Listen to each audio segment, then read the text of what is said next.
You know you got guardian angels, right?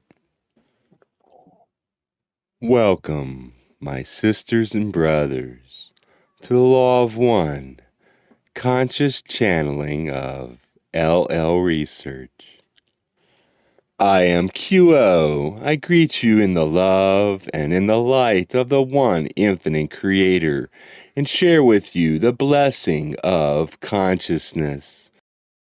We are most grateful to be able to share consciousness with you at this time, and we find the circle of seeking to be as a lighthouse upon a somewhat turbulent and darksome sea. Yet many, many lighthouses there are. The numbers are increasing, and we are most grateful, and most especially at this very instant of time, as you would call it, to those who seek to know the truth. You have called us to your group this evening to speak of a subject difficult to speak of because the nature of the integrity of an entity is not understood within your people's vocabulary. Consequently, we shall be working somewhat athwart of the presumptions which are connotated by many words which can be mistaken within your language. And for this we apologize, but there is no substitute for the language of the entities to whom we speak. We must indeed use those words known and attempt to blend them as we may with art. The entity that each of you is much other than you may perhaps perceive yourself. The actual portion that is imperishable of your consciousness, that which will take many bodies, that which will learn many things, is not a portion of the self that can be seen or measured or even differentiated from influence upon the subjective experience of the entity.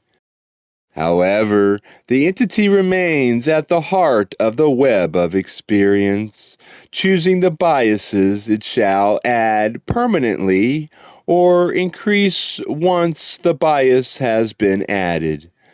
This is the imperishable self, that is, the infinity of the Creator, surrounded by the distortion called free will. This is your consciousness. Your goal as a creative spirit is simply to advance from being a person of free will which wishes to seek the Creator to being a person which experiences a consciousness of the Creator's presence in the way best understood to the self. In this context, each and every mundane and daily event is altered because of the contact with the presence of the infinite Creator. The manifestations which come from this change in attitude are perhaps best described as polarizing strongly along the path of service to others. Now we speak first of the true character of each portion of the infinite consciousness, because we now will remove all the structures seemingly from the experience of that metaphysical and perfect creature that you indeed are. Each of you is at all times channeling in several different ways. Let us look at them as briefly as we can do this.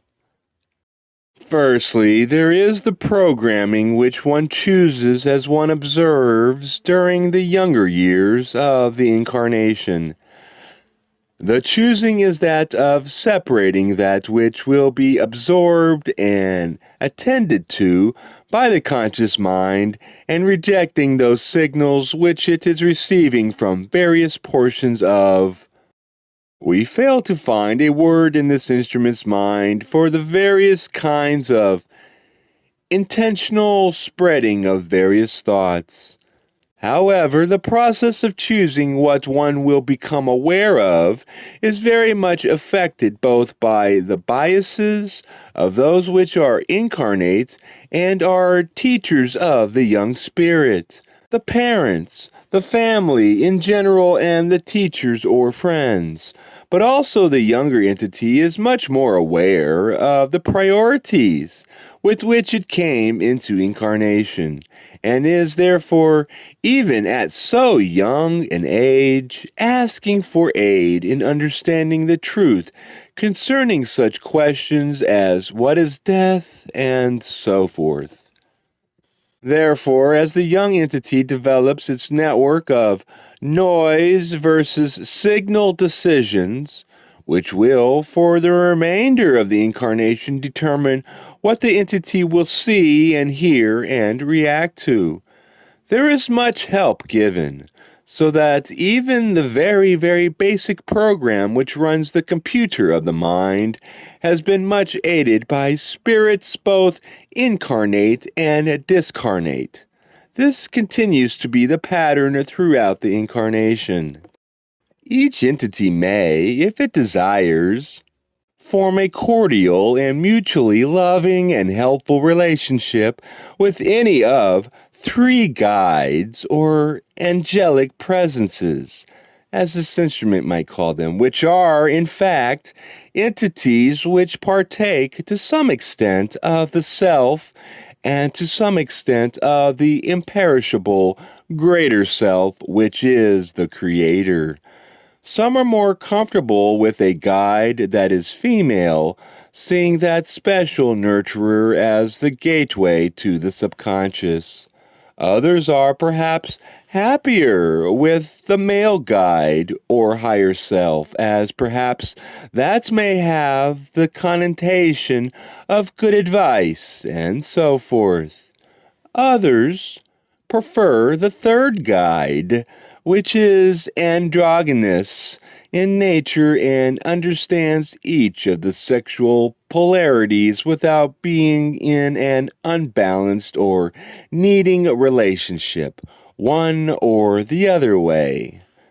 This kind of dispassionate guide is sometimes requested. Each of these are always with each. There is no shortage of available aid, and the ways of requesting it are, in many cases, subconscious. Bringing them into the conscious mind is always recommended if the growth is to be accelerated. Once one has begun to accelerate the program of spiritual growth, there are many, many others which may become attracted to the entity. These are some of what you would call inner plane entities. That is, those who have completed their work in your illusion of third density, but have elected to remain behind to encourage and inspire those who wish to graduate into the density of love and compassion at the end of this particular lifetime.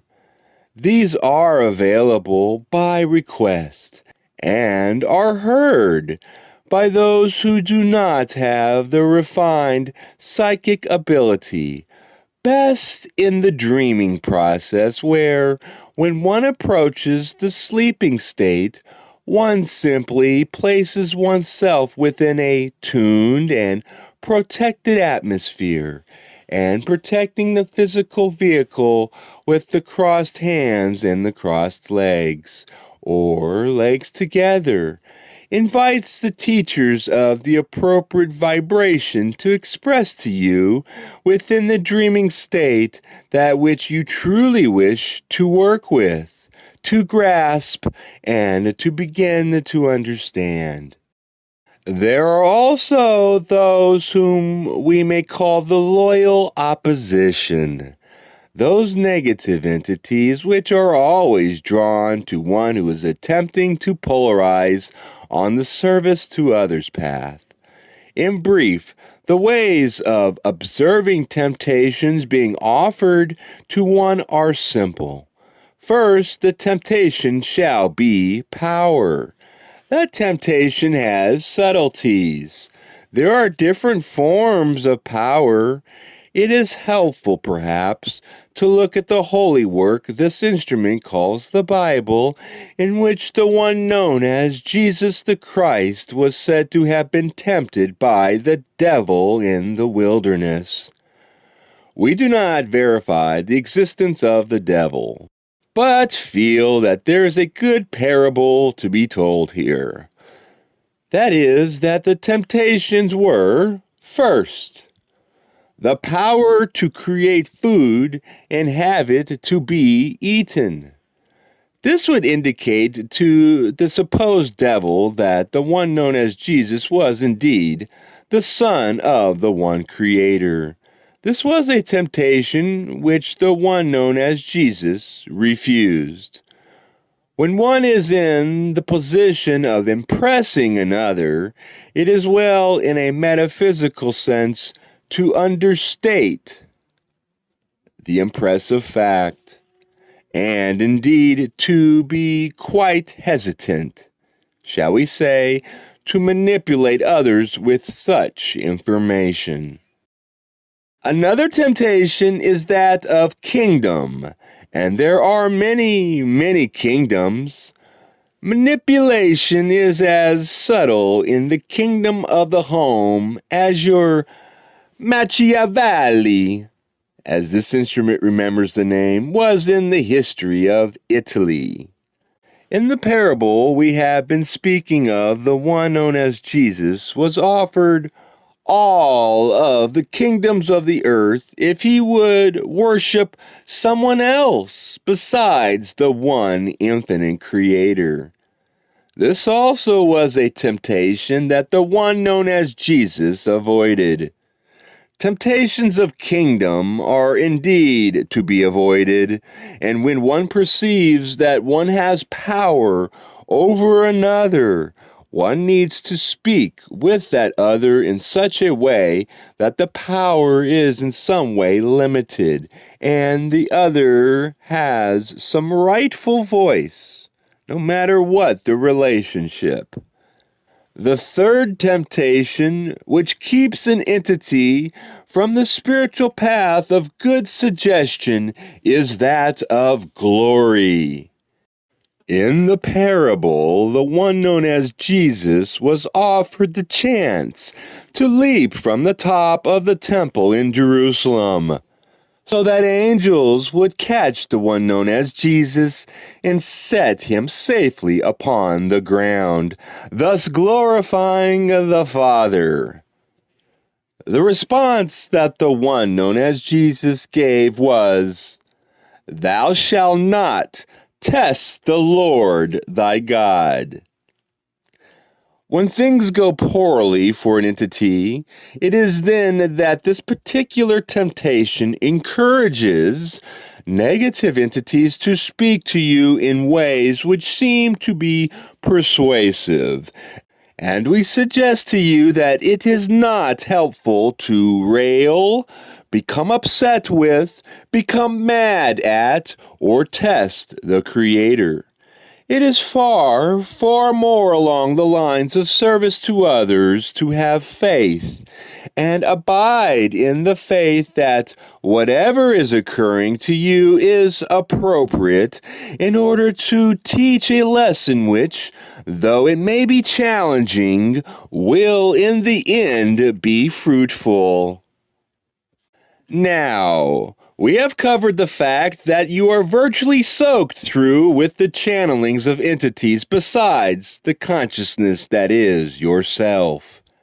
Do not let this cause any to be concerned that the entity is any the less. This is not so.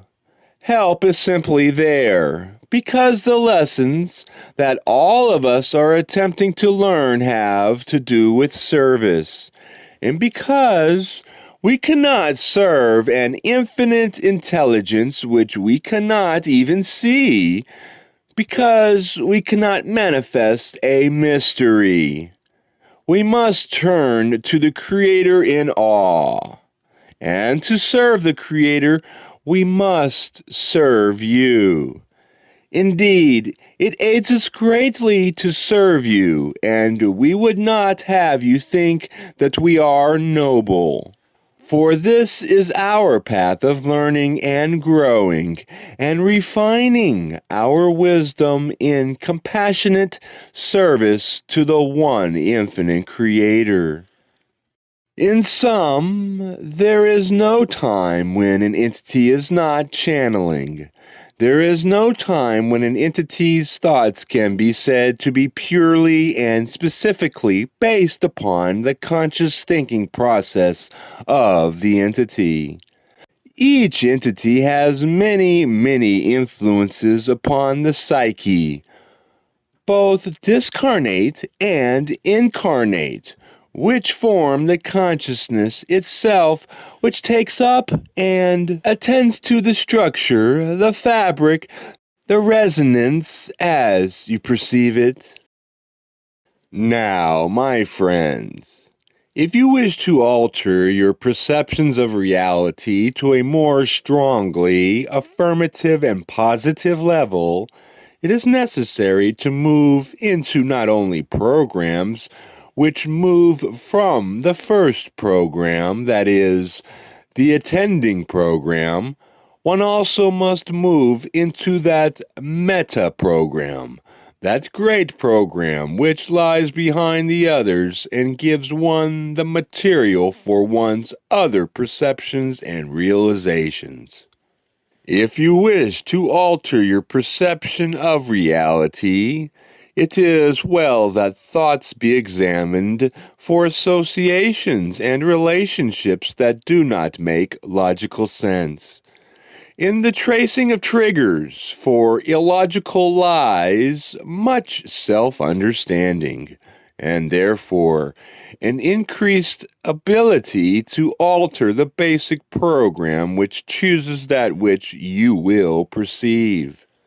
This work is best done, as always, in an atmosphere of meditation on a daily basis, and perhaps a period of reflection or meditation at the end of any given day, so that one may work with one's own subjective material in one's own way, be it serious, humorous, or a mixture of the two. That too is a portion of programming which you may wish to change. We do recommend inserting as much humor into the biases of the personality as possible, for that light touch will hold you in good stead as you weave your way through the many, many ways of channeling the love and light of the one infinite Creator. We wish you the luck of your endeavor, and perhaps more than anything, we know and hope that you realize once again that we are, as you, seekers upon a path. We have our opinions, but we do not have irrefutable knowledge. If we did, we would tell you so. Therefore, we simply ask that anything which may help or inspire be kept, and anything which does not seem to be your own truth be left behind. At this time, we would transfer to the one known as Jim, that he may conclude the session. I am of those known to you as QO.